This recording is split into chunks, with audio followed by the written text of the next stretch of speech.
There is a version of you that everyone loves. The one who always picks up the phone. The one who never says no. The one who bends their schedule, swallows their frustration, and smiles through it. Because deep down, you believe that being needed means you matter. But here is what no one tells you. The most available person in the room is rarely the most respected one. And somewhere inside you, you already know this.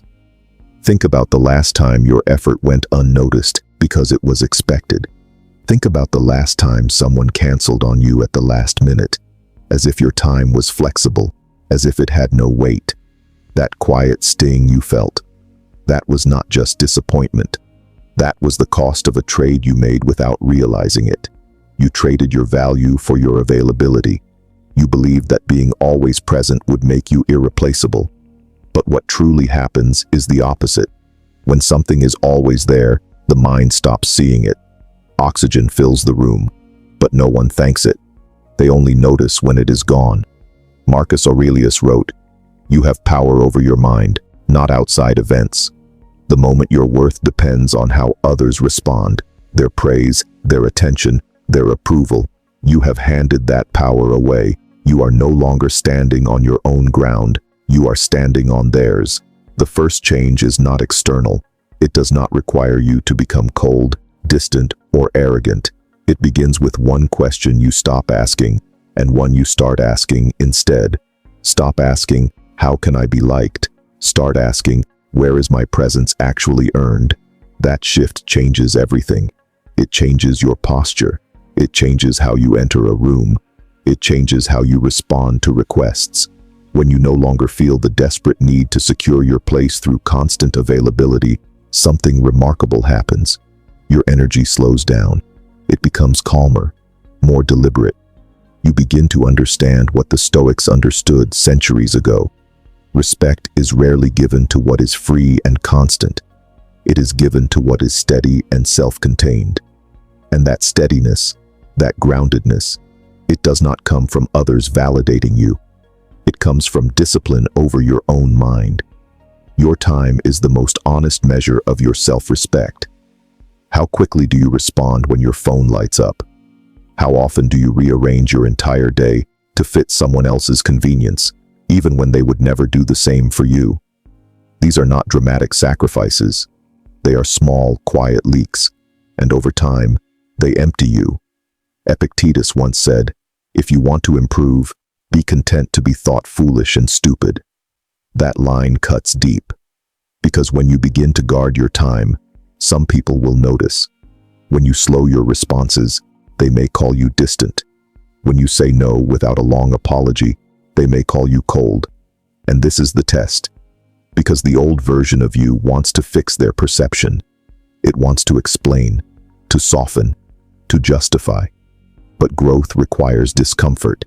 And sometimes growth looks like distance to the people who benefited most from your old habits. Scarcity is not rudeness. It is discipline. It is the quiet understanding that limited resources, directed with intention, become powerful. Now consider your words. Every frustration is posted. Every plan is announced before it is built. Every emotion is shared in real time. And then people wonder why no one takes them seriously anymore. The truth is simple. When everything is said, nothing feels significant. When every thought is shared, no thought feels rare. Seneca wrote, "He who is brave is free." Real bravery is controlled. It is measured. It knows when to speak and when to stay silent. The quiet person in a room draws more attention than the one who speaks without pause. Because when silence is broken intentionally, people listen differently. They lean in. Words are currency. And like any currency, they lose power when inflated. Speak less. Speak with intention. Let your results appear before your explanations. Let some things remain private until they are solid. And watch how the weight of your voice changes. There is something even more expensive than your time and your words. Your emotional reaction, and most people give it away for free. Someone sends a sharp message, and instantly the reaction erupts. Someone pulls back their attention, and anxiety rises. Someone offers praise, and confidence spikes. Their whole emotional world shifts with every small move others make. That is not strength. That is dependency. The Stoics called the highest form of emotional mastery apatheia, not apathy, not coldness, but control.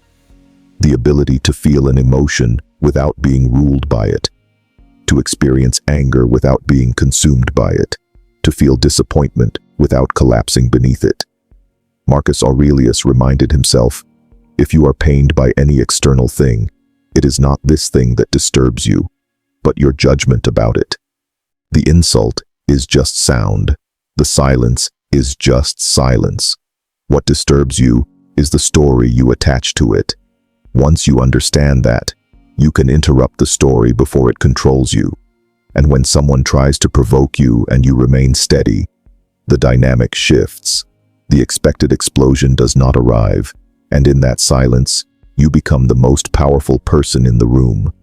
There is one more layer most people never develop: the willingness to walk away, not in drama, not with a speech, just quietly, calmly, without noise. When you stay in situations where your standards are not met, you send a message, even without saying a word. You signal that your standards are flexible, and flexible standards invite low offers. Aristotle observed that dignity does not come from possessing honors, but from deserving them. Every time you accept less than you deserve out of fear, you chip away at your own dignity. You teach yourself that comfort matters more than self-respect. But here is the paradox. The less desperate you are to keep something, the more others value what you offer. When they sense that you can walk away without panic, your leverage grows. Their control over you weakens. This is not arrogance, it is self-trust. The person who needs approval accepts almost any offer. The person who is selecting weighs it carefully. One negotiates downward to avoid loss. The other simply states their standard and allows others to decide if they can meet it. But here is the part that makes all of this real, or turns it into nothing. None of this works as an act. You can slow your replies. You can speak less. You can appear selective. But if inside you are still craving attention and approval, it leaks. It shows in your tone. It shows in your body language. It shows in the way you glance at your phone, hoping someone noticed. Real value does not feel forced. It feels calm. It feels grounded. Carl Jung wrote, "Until you make the unconscious conscious, it will direct your life, and you will call it fate." The transformation begins not when you perform strength, but when you build it. Quietly, through small decisions made when no one is watching, through moments where you choose dignity over comfort, through consistency, not performance. And as that consistency grows, something settles inside you. The praise of others feels pleasant, but not necessary. The silence of others feels informative, but not defining. Your sense of value stabilizes. It stops swinging with every interaction. And when your value stabilizes internally, it naturally rises externally, because people respect what respects itself. You were never meant to secure your place by being endlessly available. You were meant to build a place that does not depend on anyone's approval. That is where real strength lives. Subscribe for more Stoic strength and inner sovereignty. Stoic philosophy 420.